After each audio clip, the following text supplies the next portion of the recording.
Ibig sa taglay niyang kulit, tsak ika'y mapapaibig. Ang bibi mo at ang bibi ko. I love you! Love you, pare.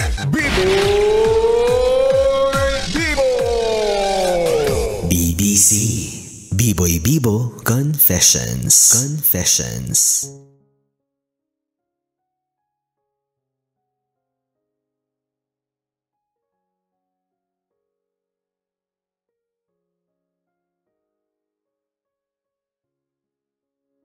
Bibi, ito na ang sulat na dapat ay mapakinggan mo.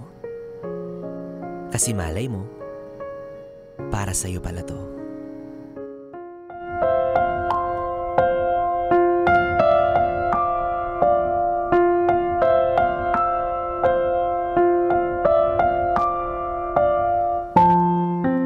Para sa aking kasambahay, Ate Mabel, 3 taon ka nang nagbibigay serbisyo sa pamilya ko.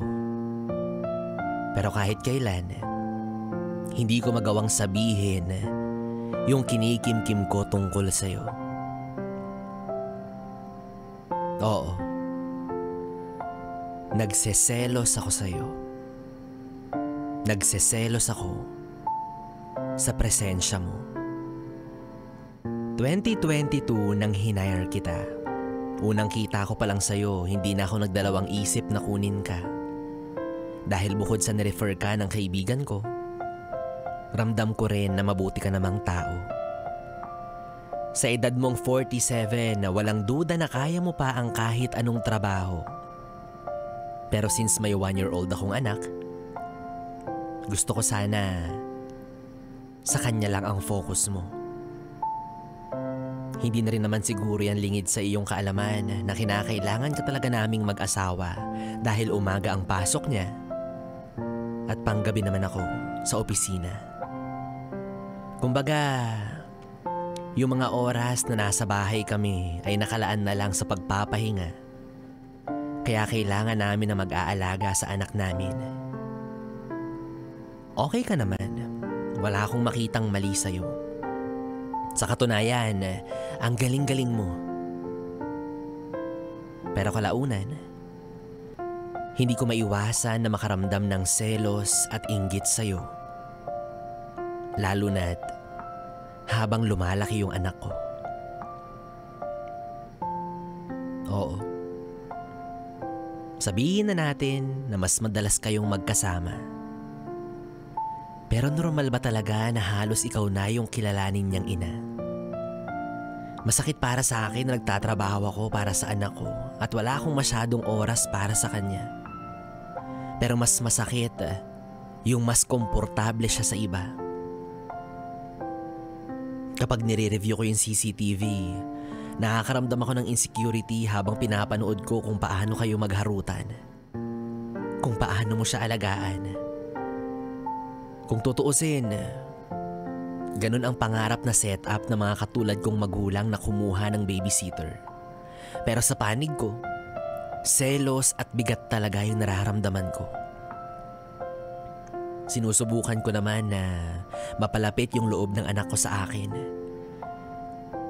Pero bilang ina, masasabi kong may kulang.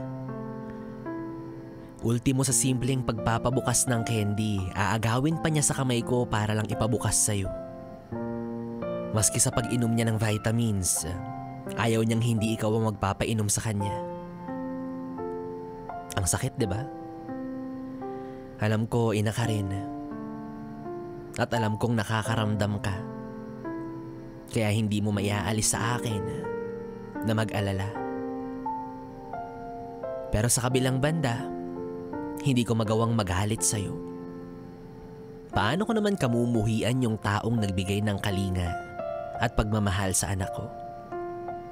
Paano ko naman sisisihin yung taong ginagawa lang ng may malasakit ang kanyang trabaho? Hanggang sa umabot ako sa puntong natauhan ako. Isang beses nung hindi sinasadyang may mabasa ako sa cellphone mo. Message ng isang binatilyo na tila nagrereklamo. Diyan ka na lang habang buhay. Huwag ka nang babalik dito. Kaya na namin nang wala ka. Ayos lang kahit hindi ka namin kasama sa Pasko. Diyan ka na lang sa batang inaalagaan mo. Sana alagaan ka rin niya pagtanda mo. Grabe. Sa pagkakataon na yun, nakaramdam ako ng bubog sa puso ko. Ina sa ina. Ngayon mas nararamdaman ko na yung hirap at sakripisyo na meron ka. Na habang kinakalinga mo yung anak ko, ay napapabayaan mo na pala yung sariling mga anak mo. Pero ngayon, hindi ko alam at hindi ko maintindihan. Pero nakakaramdam pa rin ako ng inggit sa'yo. Actually, mas naiinggit ako sa'yo. Kasi sa isip ko, napapatanong ako na paano mo nagagawa yan? Paano ba maging ulirang ina katulad mo? Paano ba maging matibay ang loob para sa mga anak mo? Paano ba magsakripisyo nang hindi nawawalan ng oras sa mga mahal mo? Hanggang ngayon, hindi ko pa rin alam. Pero isa ang sigurado, walang perpekto sa mundo, lalo na tayong mga magulang. Pero kahit papano, umaasa akong matututo ako sa'yo.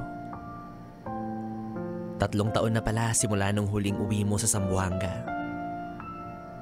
Kaya sa Pasko, bilang regalo, papayagan kitang makauwi sa kanila. Sa tunay mong mga anak, sa totoo mong pamilya.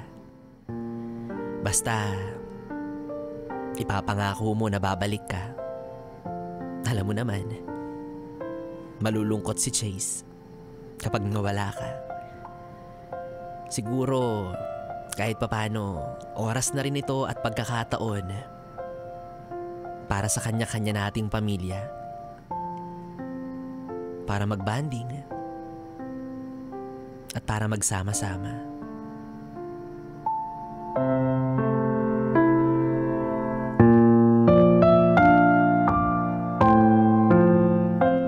Yes, it's me. Ang bitter mother na pinipilit magpaka-better.